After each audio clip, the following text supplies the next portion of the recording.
తెలంగాణలోని జగిత్యాల జిల్లా మల్యాల మండలం ముత్యంపేట గ్రామానికి దాదాపు 3.5 కిలోమీటర్ దూరంలో ఉన్న ఆంజనేయ స్వామి దేవాలయం. ఇది జగిత్యాల నుండి 15 కిలోమీటర్ దూరంలో ఉంది. కొండలు, లోయలు, సెలయేరుల మధ్యన ఉన్న కొండగట్టు చాలా ప్రకృతి సౌందర్యం కలిగిన ప్రదేశం. అర్థమైందనుకుంటా మేము ఏ గుడికి వెళ్తున్నాము అనేది. మాతో పాటు మీరు కూడా ఆ కొండగట్టు ఆంజనేయ స్వామిని దర్శించుకుందరు. వచ్చేయండి. ముఖ్యంగా నేనైతే బాగున్నానండి. మీరంతా ఆంజనేయ స్వామి దయ వల్ల అందరూ సంతోషంగా ఉండాలని మనస్ఫూర్తిగా కోరుకుంటుంది మీ సుధామోరంపుడి. ఈ క్షేత్రానికి దశాబ్దాల చరిత్ర ఉంది.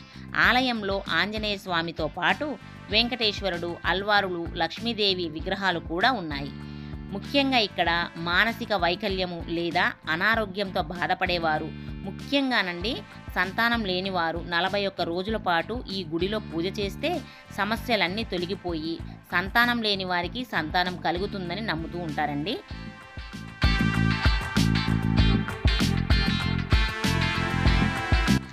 ఈ క్షేత్రం ఆవిర్భావం వెనుక ఎంతో చరిత్ర దాగి ఉంది. రామరావణ యుద్ధంలో లక్ష్మణుడు మూర్ఛపోయినప్పుడు ఆంజనేయుడు సంజీవుని కోసం వెళ్తాడు. తిరిగి వస్తుండగా సంజీవునిలో కొంత భాగం ఈ ప్రాంతంలో పడిందట.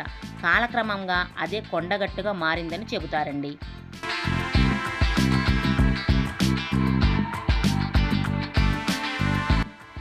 ఇదేనండి సీతమ్మ వారు కార్చిన కన్నీరు గుంటలు. దీని చరిత్ర కూడా నేను తెలియజేస్తాను. ముందుగా ఈ గుడిని ఎవరు నిర్మించారు అనేది ఈ వీడియోలో షేర్ చేస్తాను. దాదాపు 400 ఏళ్ల కిందట మాట ఇది. ఆ సమయంలో సంజీవుడు అనే పశువుల కాపరి ఉండేవాడు. ఒకరోజు అతడు ఆవులను మేపుతూ ఇదే కొండ ప్రాంతానికి చేరుకున్నాడు. అప్పుడు ఒక ఆవు మంద నుంచి తప్పిపోయింది. దాన్ని వెతుకుతూ సంజీవుడు అలసిపోయి ఒక చెట్టు కింద నిద్రపోయాడు. అప్పుడు ఆంజనేయ స్వామి అతడి కలలో కనిపించి తాను సమీపంలో ఒక పొదలో ఉన్నానని, ఎండా వాన నుండి రక్షణ కల్పించేలా ఏదైనా ఏర్పాటు చేయమని చెప్తాడు. అలాగే ఆవు జాడ కూడా చెప్పి అదృశ్యం అవుతాడు. ఆ తరువాత సంజీవుడు నిద్రలేచి వెతకగా హనుమంతుడి విగ్రహం కనిపించింది.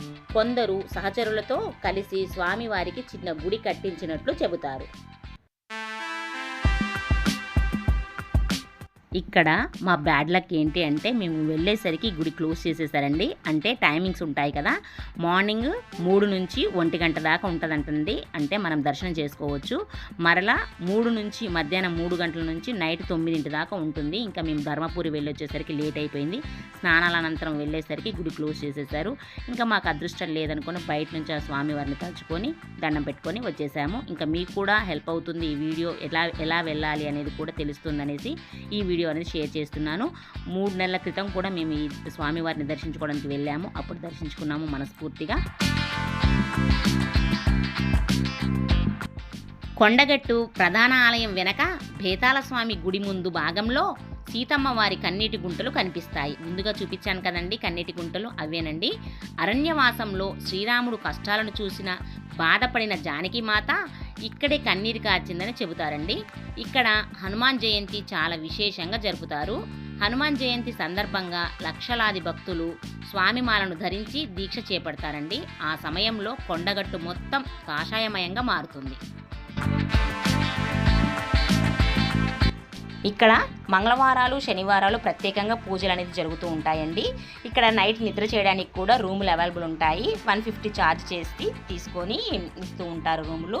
నెక్స్ట్ మేము ఏ గుడికి వెళ్తున్నాము, ఆ గుడి యొక్క విశేషాలు అన్నీ షేర్ చేస్తాను. మరొక మంచి వీడియోతో మళ్ళీ కలుస్తాను.